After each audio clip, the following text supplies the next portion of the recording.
tarde a todos ligados aqui em mais um giro de notícias do canal Universo Cruz Maltino. Desde já agradeço a presença de cada um. Quem for chegando aí, está assistindo, já deixa o like, já no começo do vídeo, dá essa moral aí pra gente, beleza? Você que já é inscrito, né? Muito obrigado pela sua inscrição, compartilha aí nos seus vídeos, nos seus links, aí os links aí nos seus grupos de WhatsApp, né? E você que ainda não é inscrito, se inscreva aí no nosso canal, ative o sininho de notificação, para ficar por dentro aí de tudo que acontece no dia a dia do Gigante da Colina aqui, valeu? A gente vem aqui para a gente comentar um pouquinho da coletiva aí de apresentação do Morato, coletiva aí junto com o Alexandre Pássaro. Eu destaquei alguns pontos da coletiva, né?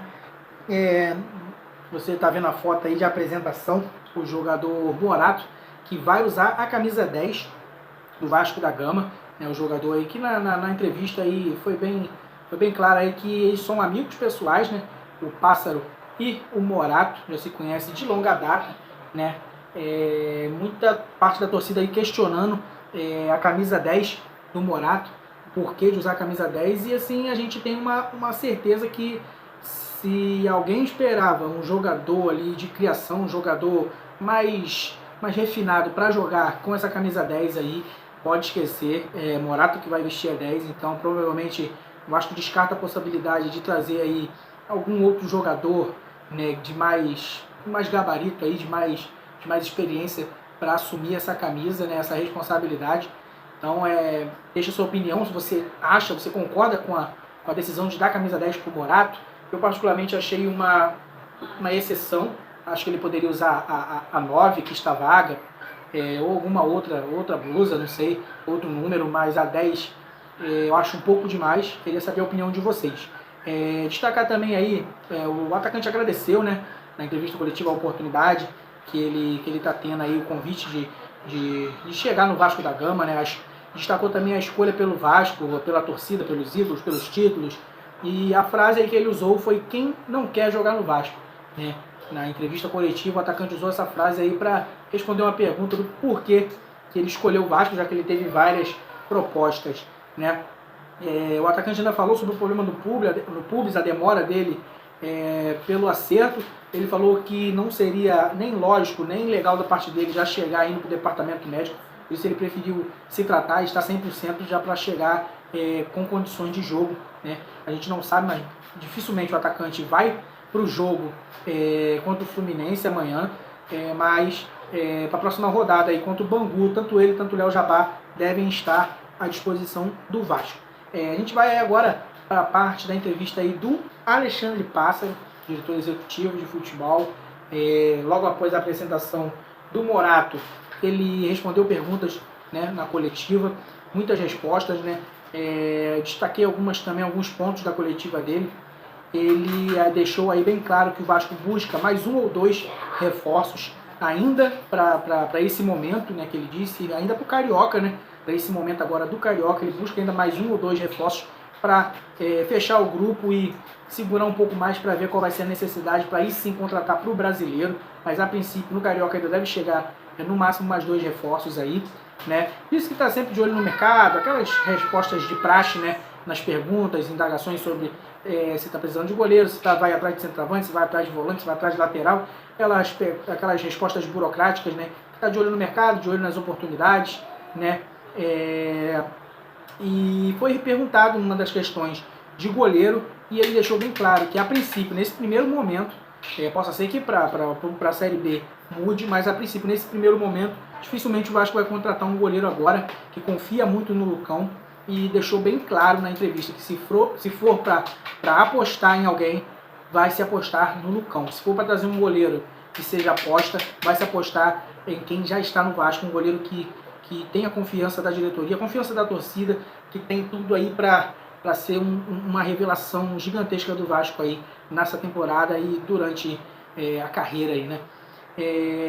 Ele também admitiu, né, a pergunta, até acho que do Cícero Melo, da ESPN, que admitiu a dificuldade de contratar por estar na Série B, né? Claro que poucos jogadores, né, principalmente os de ponta, jogadores de ponta, não vão aceitar, né, deixar de jogar a Série A para jogar a Série B, ainda mais com o estilo de contrato, por produtividade. Não é qualquer jogador que aceita, geralmente é o jogador que vem mal, que vem já há muito tempo tentando se recuperar no futebol, aí fica mais fácil para aceitar. Agora um jogador de ponta mesmo, jogador de ponta no futebol não aceita um contrato desse, né? Então ele está aí passando por essa dificuldade, que é normal, infelizmente, né? Por tudo que o Vasco vem passando, né? Foi perguntado também sobre a compra aí do Matias Galaza, né? Um jovem brilhando aí nos últimos jogos pelo Vasco. Ele demonstrou cautela, né?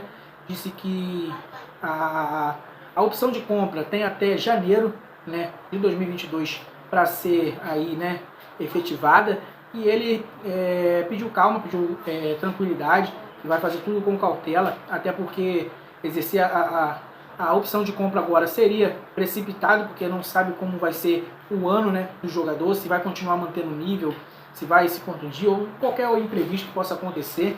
E claro, vai se esperar até próximo, né, do vencimento aí para tomar uma decisão concreta. Mas claro que se o jogador continuar nessa pegada, nesse futebol que ele vem mostrando, dificilmente o Vasco não vai querer exercer a opção de compra. Basta saber se vai poder, né, exercer essa opção.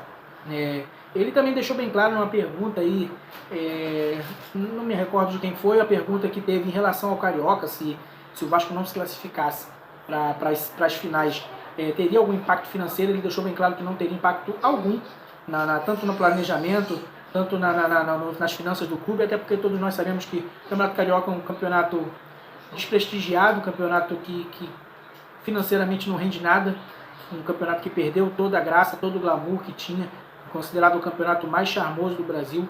Hoje os times jogam praticamente por obrigação de jogar, porque claramente nos últimos anos os clubes têm colocado os times reservas, não têm dado importância nenhuma ao Carioca. A tendência é só piorar essa situação, já que o campeonato não tem atração nenhuma, tanto administrativamente, né, a FERJ, que toma conta aí do campeonato, deixa a desejar, em 2 pesos, 2 medidas, como todos nós sabemos, né, privilegiando sempre um time. Ano passado o rival foi campeão jogando todos os jogos no Maracanã. Isso é inadmissível isso, porque se é o Campeonato Carioca, meu irmão, você tem que ir lá em Bangu, você tem que ir lá em Moça Bonita, no Bangu, você tem que ir lá no Raulino de Oliveira, em Volta Redonda, você tem que ir lá em Bacaxá, no estádio do Boa Vista, você tem que ir lá no estádio do Cabo Friense, você tem que rodar os estádios pequenos, porque o Campeonato Carioca serve para isso. Essa dificuldade todos têm que ter, não tem que ter benefício para uns e não para outros. Então o Carioca deixou bem claro que financeiramente é um campeonato que não vale de nada para o Vasco, mas claro que tem a pretensão, principalmente em termos de futebol, de classificação e buscar um eventual título, o que é muito complicado com esse time e a bagunça que o clube de Regatas Vasco da Gama é hoje, né? Ele elogiou o Castan foi perguntado aí, né, sobre o Castan, sobre os outros jogadores afastados. Não deu muitos detalhes, só falou que cada jogador está sendo tratado conforme a necessidade, né, do jogador, do contrato que tem em vigência e do Vasco, né. Elogiou o Castan pela postura, disse que não tem nada concreto ainda, mas tem conversas sobre repactuação do salário, né. As conversas estão acontecendo para que isso aconteça, né. E foi perguntado também, né, no final da entrevista, pelo Fábio Azevedo, em relação ao Bernardo, né, jogador que teria sido oferecido, e ele confirmou o oferecimento, mas descartou por agora a contratação do Bernardo, mas disse que é um jogador que é monitorado pelo Vasco. Falou até os números, sabia os números do Bernardo das últimas temporadas. Então realmente é um jogador que o Vasco monitora, para que, se caso recupere o bom futebol, tenha aí no futuro, quem sabe, uma chance no Vasco. Só vai depender do Bernardo aí, né? E o tema mais polêmico, digamos assim, da entrevista, é claro, a parte que ele falou de salários e da diretoria, né, que foi perguntado sobre salários, como é de praxe. Ele balançou um pouco ali, né, na hora de falar do salário, mas falou que o Salgado pagou 2 folhas salariais, com o dinheiro ali, né, e deu uma gaguejada, para não deixar claro, não falar de quem foi o dinheiro, né, que todos nós sabemos de quem foi, né, do empresário, e deixou ali, deu aquela gaguejada, falou que foi um aporte financeiro que foi né, diretamente direcionado aí para essa quitação de salários e tal. E claro, falou que não confirmou, né, o que foi perguntado também, duas perguntas que teve em relação a salário, que foi sobre a promessa do Jorge Salgado não na campanha política, já como presidente eleito, né, eleito aí provisoriamente, né, no processo aí em poder de uma liminar, falando que em abril a programação para abril quitar todos os salários aí de funcionários e jogadores. Ele disse que desconhecia essa informação, que não sabia porque não estava aqui na época da campanha política, sendo que essa promessa foi após a campanha, foi após a eleição, né? E falou que pelo jeito que o pessoal trabalhava, que corria contra o tempo, achava até que já tinha vencido esse prazo, né, que eles deram, né? E fica aí, né, cara, a dúvida, né? Ele não respondeu, disse que não sabe do planejamento. O Vasco é uma bagunça, está entregue às traças, o diretor executivo não sabe do planejamento, não sabe se realmente até abril, como era a promessa, vai ser pago os salários, né? Então fica difícil a gente ter algum tipo de credibilidade em cima dessa diretoria. Ele falou também que reconhece, né, algumas críticas, algumas pessoas falam que o Salgado não aparece muito, ele não aparece nada mesmo.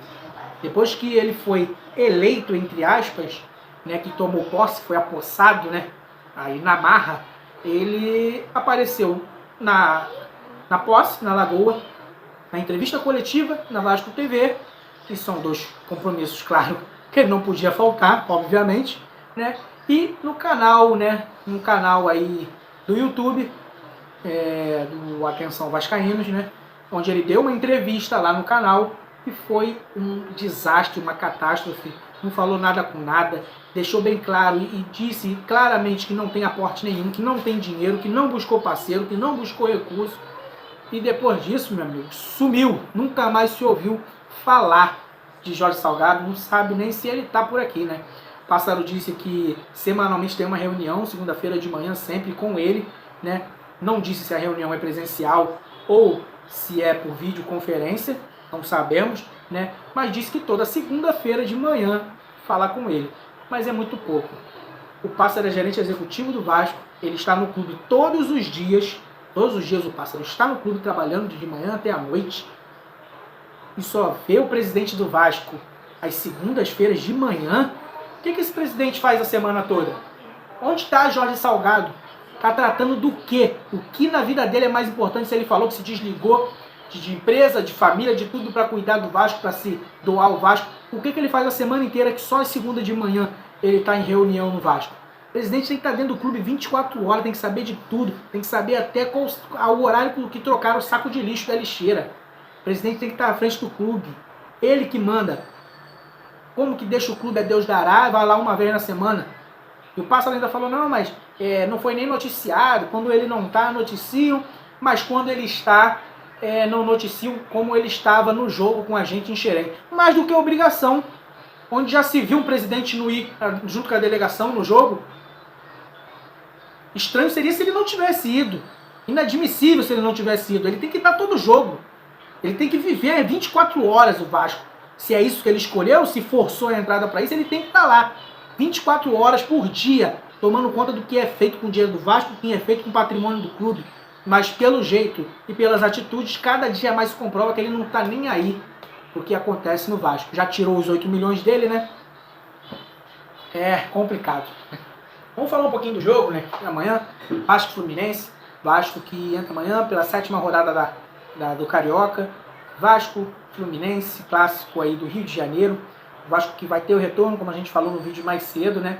Teve o treinamento de hoje e já tem um esboço aí do que pode ser o time para a próxima rodada. O jogo de amanhã, 21h35 da noite, transmissão da Record, né, em TV aberta.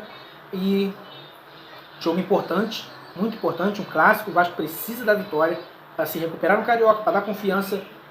E é um teste aí, o primeiro teste, digamos assim, que o Botafogo é um time ali do mesmo nível, né? Pode se considerar até de um teste também, porque vai jogar a Série B também. Então o Vasco tem um teste aí em um time da Série A, o primeiro time da Série A que o Vasco vai enfrentar esse ano. Então vamos aguardar. O Vasco deve ir a campo aí no gol com o Lucão. Na lateral direita, a volta de Léo Matos. Na lateral esquerda, o Zeca.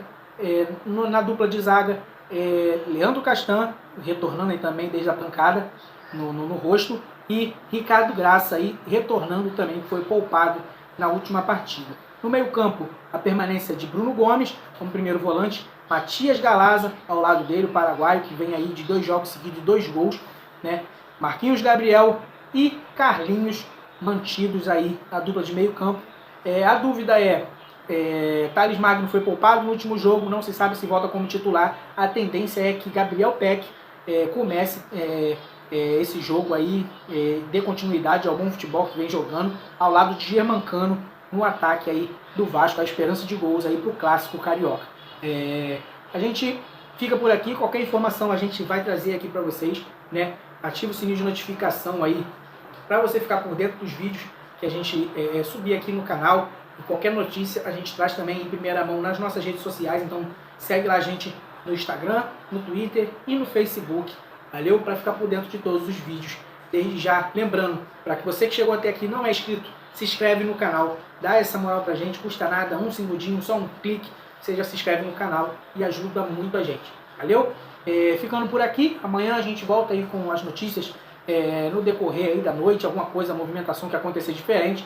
E lembrando que amanhã, dia corrido, vamos ter vídeo, né, de manhã e vamos ter aí o nosso pré-jogo, nosso pós-jogo, que tá virando, né, frequente aí, graças a Deus, a gente voltando com as nossas lives, beleza? Obrigado aí pela audiência, muito obrigado. Fiquem com Deus aí, ótimo final de segunda-feira. Saudações vascaínas a todos. Tamo junto aí.